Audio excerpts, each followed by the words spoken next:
Alhamdulillah, alhamdulillah, la haula wala quwwata illa billah. Bapak-bapak, ibu-ibu, saudara-saudaraku, jemaah Masjid An-Nabawi ini yang insyaallah kita semua yang hadir dimuliakan Allah Subhanahu wa taala. Marilah kita tidak hentinya tentunya menyaksikan pujian rasa syukur kita kepada Allah Subhanahu wa taala atas limpah rahmat hidayahnya dan inayahnya pada subuh di bulan Ramadan, minggu subuh di bulan Ramadan ini kita masih diberikan kesehatan dan kesempatan untuk hadir di rumah Allah Taala menunaikan kewajiban kita sebagai seorang muslim, yaitu melaksanakan sholat subuh berjamaah. Yang insyaallah nanti kita lanjutkan dengan kita hadir di dalam majelis ilmu yang akan mengkaji masalah kajian-kajian Islam. Yang insyaallah telah hadir di tengah-tengah kita Al-Ustaz Andikus Endang.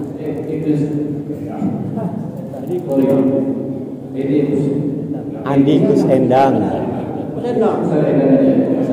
Penyanyi. Ya, beliau nanti akan membahas masalah kajian Islam. Untuk ini kita marilah sama-sama menyimak dan memperhatikan. Mudah-mudahan apa yang akan disampaikan oleh beliau nanti akan menjadi yang akan kita terapkan dalam kehidupan kita sehari-hari. Demikianlah yang bisa kami sampaikan sebagai pengantar. Assalamualaikum warahmatullahi wabarakatuh.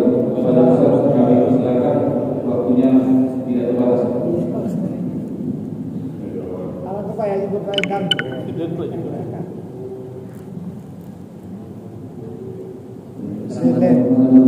Assalamualaikum warahmatullahi wabarakatuh.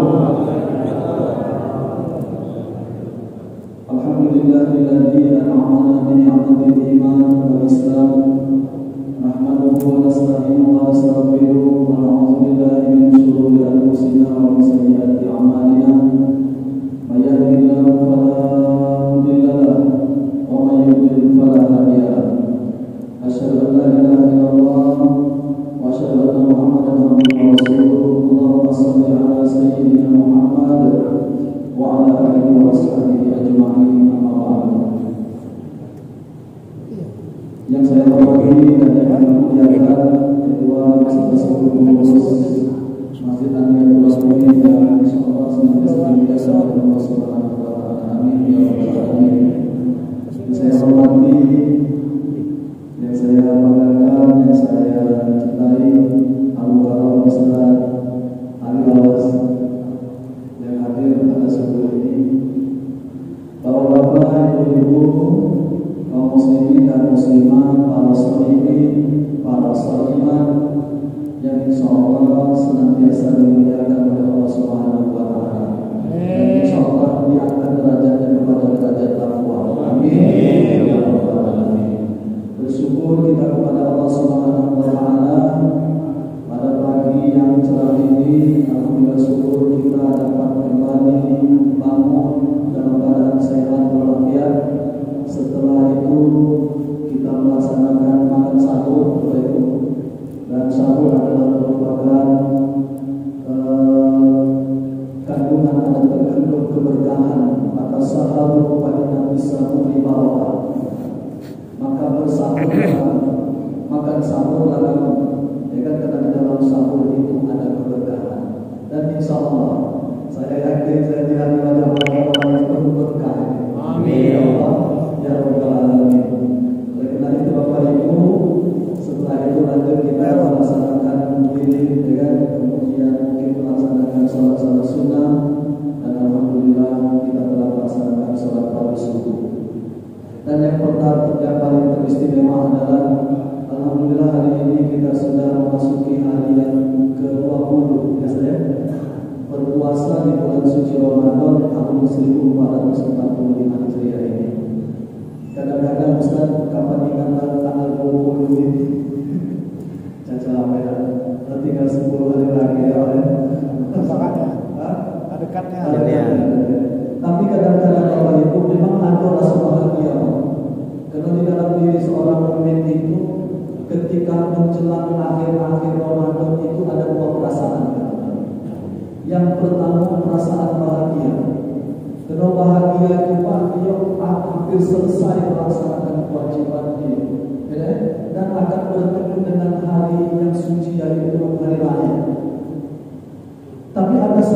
lagi Bapak, yaitu rasa sedih Pak.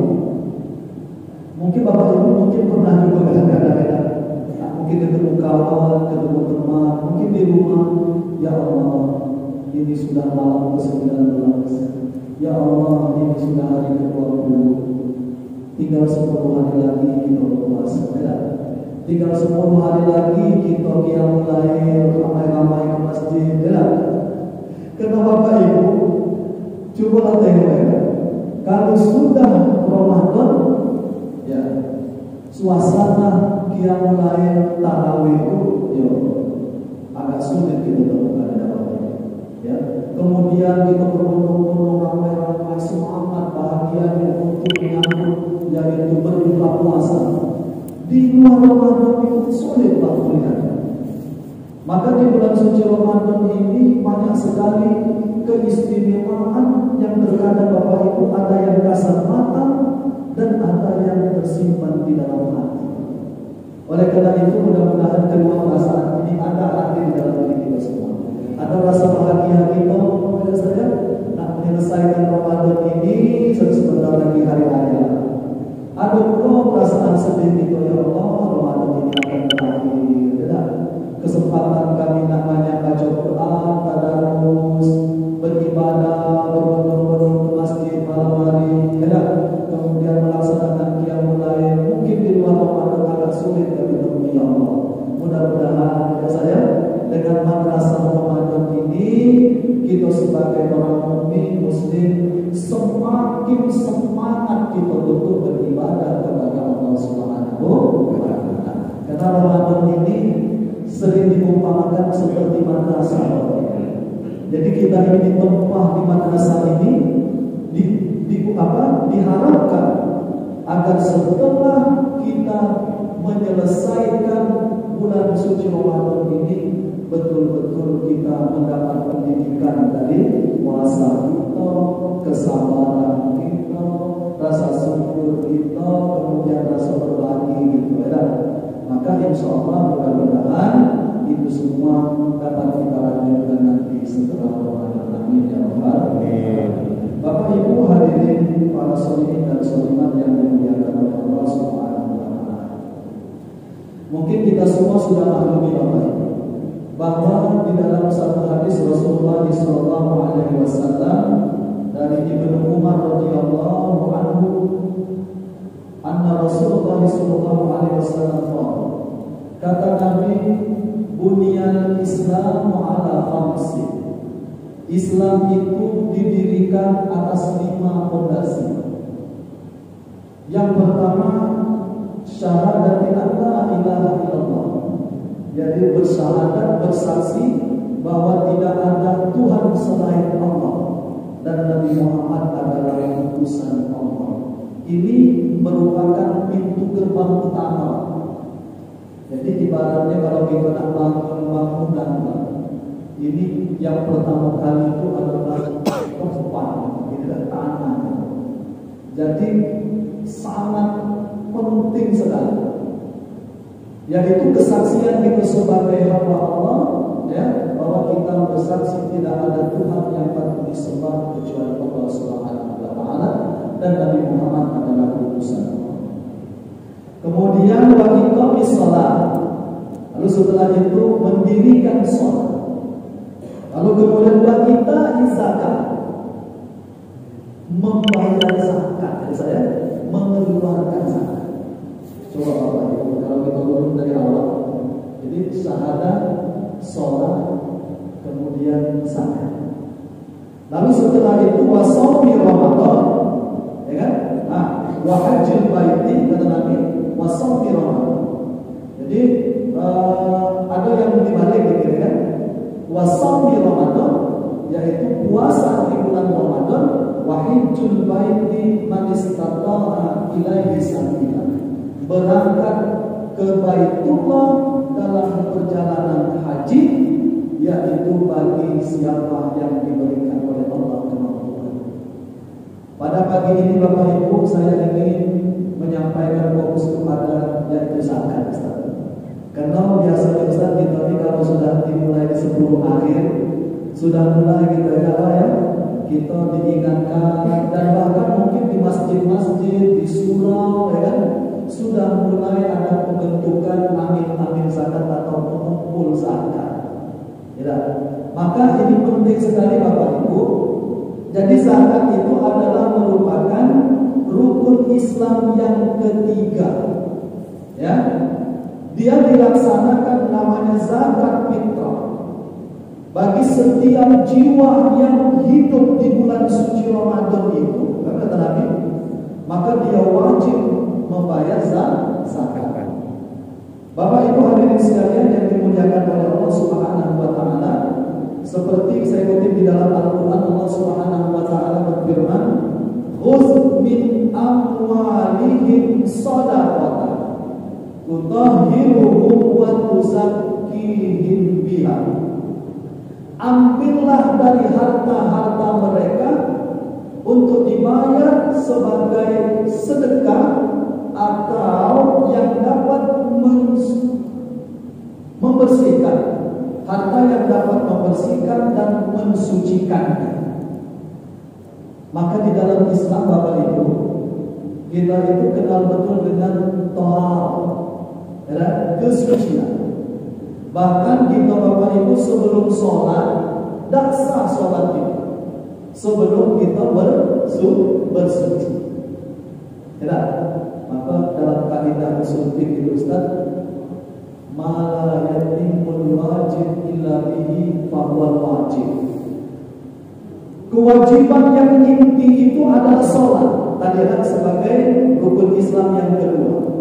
Tetapi sholat itu tidak akan menjadi sempurna dan tidak akan diterima oleh Allah Subhanahu wa taala kecuali adanya wudu. Maka perintah wudu itu adalah merupakan wajib.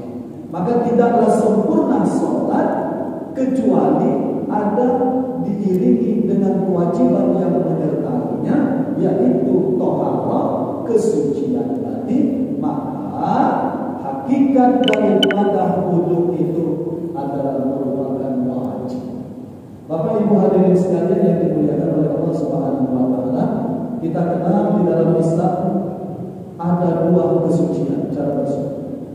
Yang pertama suci secara lahir, ya. Yang kedua suci secara batin. Kalau suci secara lahir, paling tidak ada 3 cara dalam fikih. Dalam kaidah fikih, cara bersuci taharah itu ada 3. Yang pertama wudu, menghilangkan hadas kecil. Yang kedua mandi, ghusl, yaitu menghilangkan hadas besar. Dan yang ketiga disebut dengan tayamum, tidak saya, atau izalatul najasa, kemudian menghilangkan najasa. Ya. Maka tayamum adalah merupakan pengganti daripada wudu. Seseorang yang dalam keadaan mencari air ketika musim kemarau di padang pasir misalnya, setelah mencari air tidak ketemu akhirnya masuk waktu sholat, dia boleh melakukan taharah itu dengan cara bertayamum. Atau orang yang sakit, dia kalau kena sakitnya maka akan bahaya, boleh. Atau orang yang dalam perjalanan, di dalam kereta akan mungkin atau di dalam bis, ya kan, sudah waktu sholat sementara belum berhenti, kita nak ambil fadilah keutamaan awal waktu, boleh kita bertayamum. Bapak Ibu hadirin sekalian yang dimuliakan oleh Allah Subhanahu wa taala. Maka di dalam ayat ini Allah Subhanahu wa taala sampaikan wa tutahhiruhum wa tuzakkihim biha. Ada 2 kalimat. Yang pertama tutahhiruhum, yaitu membersihkan. Maka ternyata Bapak Ibu, ya. Oh ya, yang kedua tadi yaitu secara batin, lahir, batin ya. Jadi tadi lahir, kemudian kesucian batin. Bagaimana kesucian batin itu? Kita sucikan jiwa kita. Dari apa? Dari penyakit hati, dari kesombongan, berbagai macam penyakit. Nah ternyata Bapak Ibu, Ini hebatnya zakat. Ya kan? Dia bisa mensucikan secara lahir dan secara batin. Secara lahir apa? Yaitu yang pertama, tutahhiruhu. Zakat itu mampu mensucikan secara lahir. Apa maksudnya? Yaitu mensucikan harta itu. Yang jelas-jelas sudah Pak ya. Mungkin kita sudah memahami bahwa ada yang namanya zakat mal. Zakat mal itu dia tidak tergantung Pak 1 tahun.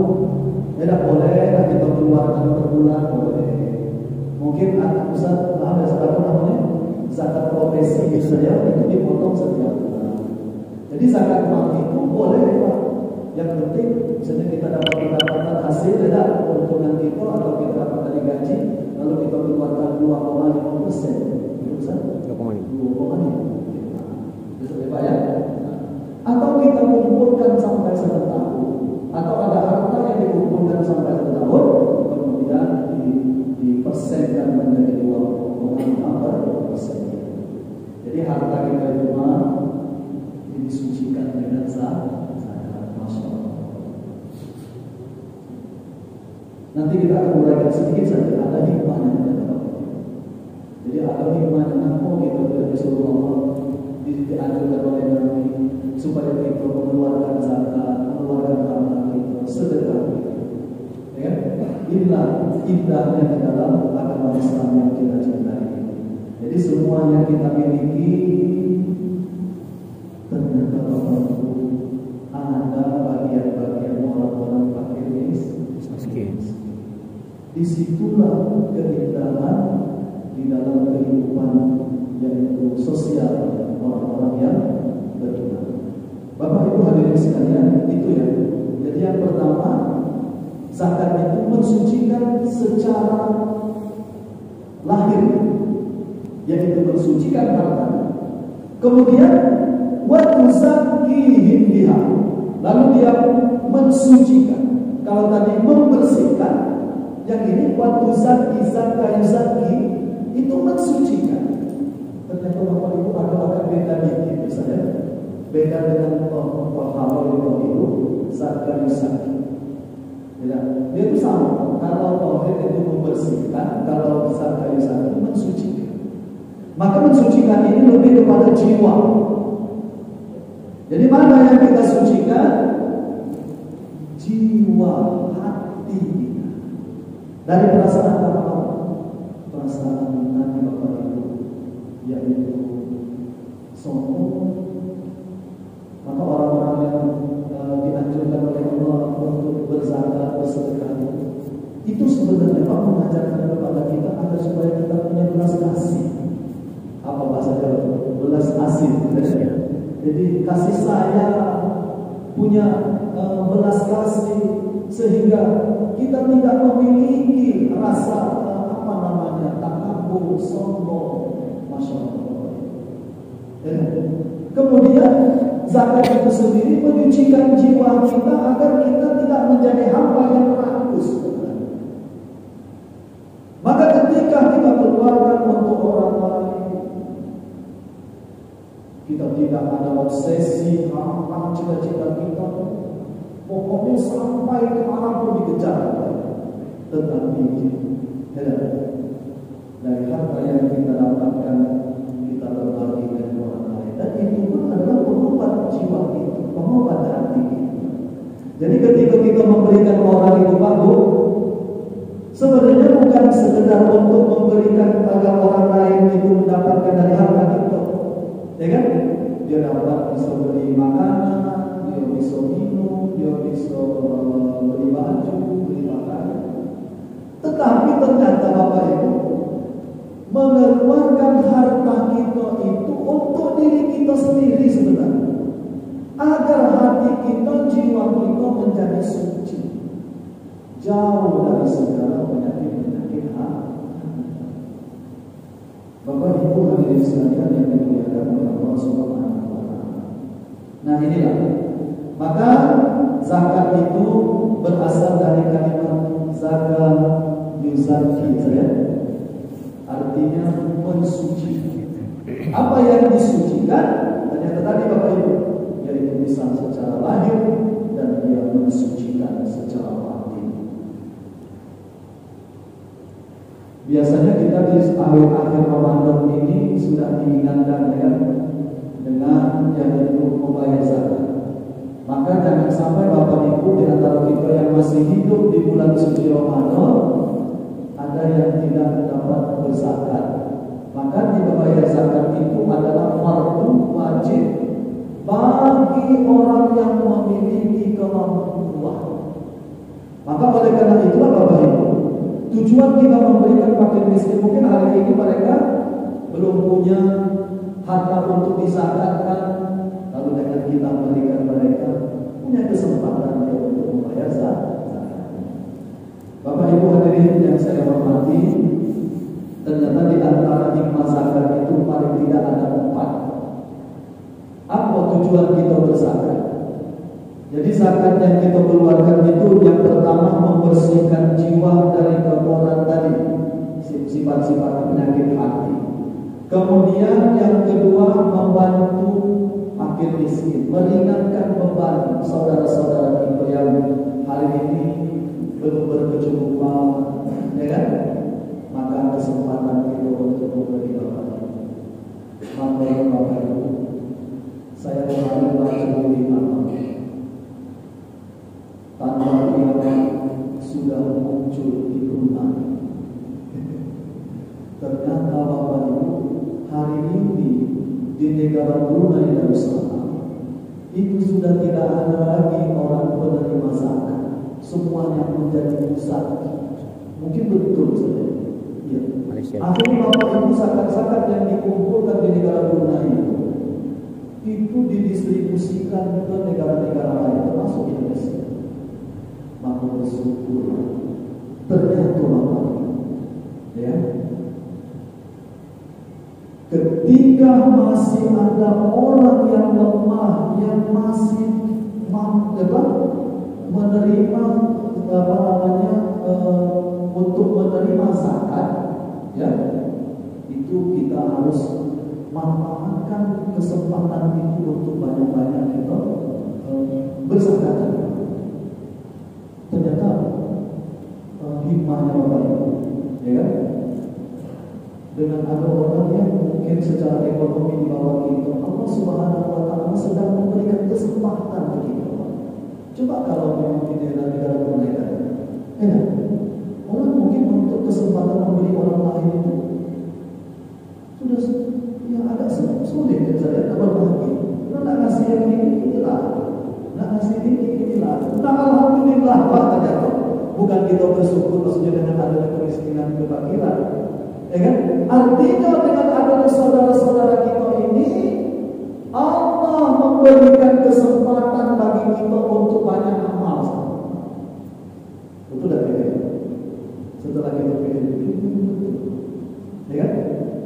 Dan bahkan kata Nabi, ya, di akhir zaman nanti ada hadis, ya, akan terjadi di satu kaum itu sudah tidak ada lagi di satu perkampungan satu kaum itu yang dapat menjadi penerima zakat karena mereka sudah memiliki kemampuan.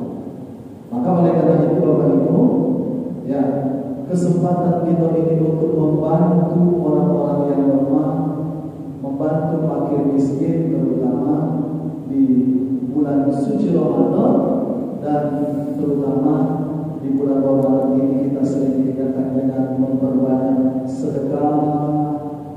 Kemudian bagi yang memiliki kelapangan harta yaitu dengan zakat malamnya, kemudian dengan zakat fitrah, ya kan? Dan mudah-mudahan ini menjadi ladang amal bagi kita semua. Amin ya rabbal alamin. Kemudian yang ketiga yaitu menegakkan kemaslahatan umat dan kebahagiaan. Jadi memenuhi kebutuhan, ya kan, kebahagiaan bagi saudara-saudara kita. Terutama kata Nabi, ya, jangan sampai ada di hari raya Idul Fitri itu ada dari saudara kita yang mereka tidak pakai baju baru, tidak berbahagia. Ada kisah, ada banyak kisah. Pada suatu hari Nabi Muhammad SAW di Madinah pulang dari sholat hari raya. Beliau bertemu di jalan setelah pulang itu ada seorang anak yang bermain dengan teman-temannya. Saya ingat betul kisah itu. Nah, di anak yang satu ini Pak terdiam, dia tak ikut main lagi. Ternyata Nabi melihat dia belum punya baju baru, ya kan? Lalu Nabi Muhammad SAW memeluk beliau, memeluknya. Lalu Nabi Muhammad SAW berikan dia makanan, ya kan? Lalu bahagiakan dia hari itu. Saya kira kisah ini memberikan satu gambaran bagi kita semua. Di hari raya Idul Fitri itu kita diharapkan semuanya berbahagia. Kemudian yang keempat Bapak Ibu yaitu membatasi yaitu kekayaan yang berlebihan. Jadi jangan sampai kita ada yang kaya kemudian ada di sisi lain yang miskin, ya, sehingga terlalu begitu terlihat jarak di antara kita. Maka dengan zakat fitrah ini, insya Allah tidak ada perbedaan di antara kita sesama Allah Subhanahu wa Ta'ala. Mungkin terakhir Bapak Ibu, saya ingatkan saja ya, bahwa kita pahami ketika membayar zakat itu juga kita harus ingat bahwa ada waktu saja.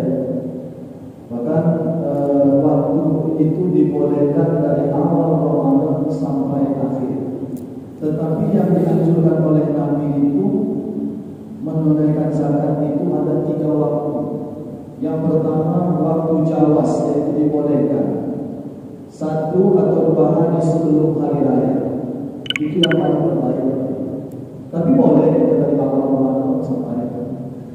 Namanya al-waqtul jawas, yaitu 2 hari atau sehari sebelum hari raya. Kemudian waktu utama al-afdal, waktu antara terbit fajar hari raya hingga sebelum sholat Idul Fitri. Ini. Jadi kalau kita bayar, ini yang paling utama, yang paling terbaik itu waktu antara terbit fajar hari raya, ya kan? Terbit fajar ini subuhnya hingga sebelum sholat Idul Fitri, sebelum dilaksanakan Idul Fitri. Tapi kadang-kadang kita agak susah yang jadi. Nah, pokoknya zakat ini kan kita distribusikan ke amir, karena amir juga akan mendistribusikan biasanya sehari sebelum Idul Fitri. Alhamdulillah Pak di negara kita, ya kan? Didistribusikan sehari atau 2 hari sebelum hari raya oleh amir. Itu juga adalah merupakan waktu yang paling terbaik. Tetapi yang lebih baik zakat itu kita bayar setelah khotib turun dari mimbar. Nah, maka dianjurkan lagi menjadi zakat fitrah, tetapi dia merupakan sedekah biasa. Bahkan dikatakan bahwa itu zakatnya makruh. Ya, maka ketika kita nak sengaja bayar zakat itu setelah khotib turun dari mimbar, ya, itu boleh saja, tapi makruh. Dan bahkan itu nilainya kalau khotib sudah turun dari mimbar, kita bayar zakat, nilainya bukan lagi zakat fitrah, tetapi sedekah biasa. Ya. Oleh karena itu Bapak Ibu hadirin sekalian, ya, bahwa kita bayar zakat itu di dalam Islam 1 sok, ya, yang banyak. Kalau di dalam takaran Arab itu 1 sok itu jadi apa? Jadi 1 sok itu 4 kali apa? Gitu. Lengkap. Lengkap. Ada? Jadi ngapung besar. Jadi kalau kita nak ukur tapi tahu besar jangan. Ayo kalau Ustaz, jadi tahu 4 tahun. Itu anak yang paling kecil tahu kan banyak zakat ada secantik. Maksudnya sok itu adalah 1 tahun, yaitu tahun, ya. Maksudnya 1 tahun 4 tahun pun dewasa. Tanam padi tahu banyak. Itu disebut dengan 1 sok, ya. Yaitu sama dengan 4 mud. 4 mud itu bukan mud itu tahun tadi. Nah, kalau di Indonesia ada lazimnya 2,5 kg, ya. Dan alhamdulillah ya Kementerian Agama telah mengeluarkan vaksinasi saja, mengeluarkan edaran bahwa zakat di dalam ini 2,5 kg beras dan 35.000 itu minimal ya Pak ya. Minimal. Boleh tak Ustaz?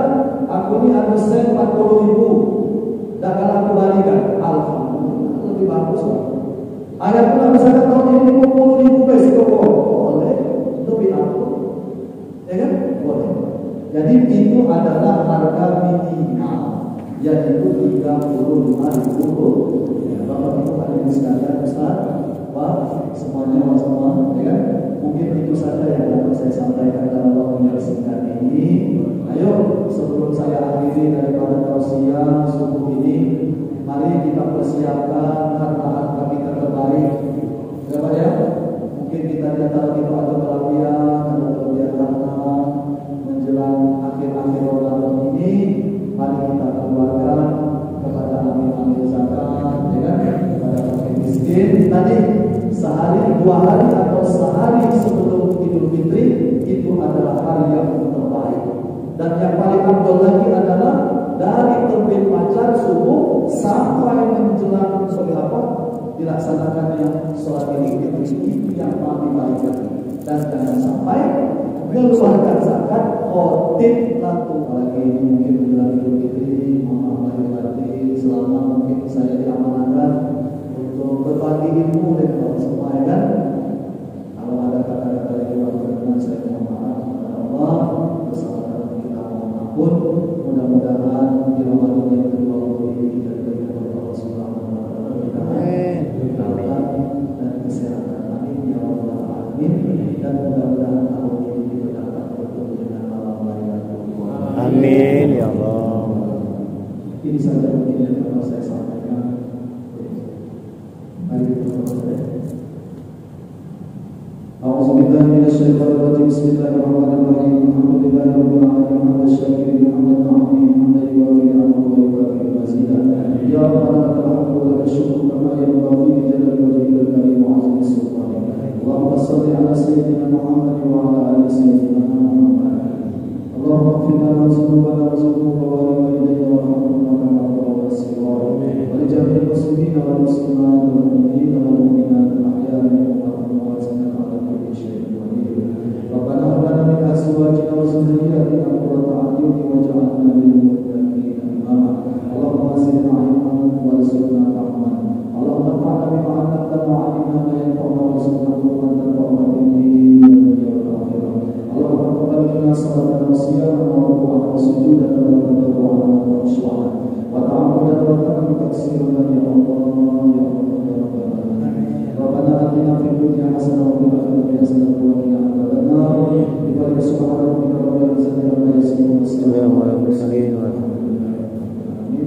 Billahi taufiq wal hidayah. Assalamualaikum warahmatullahi wabarakatuh. Waalaikumsalam.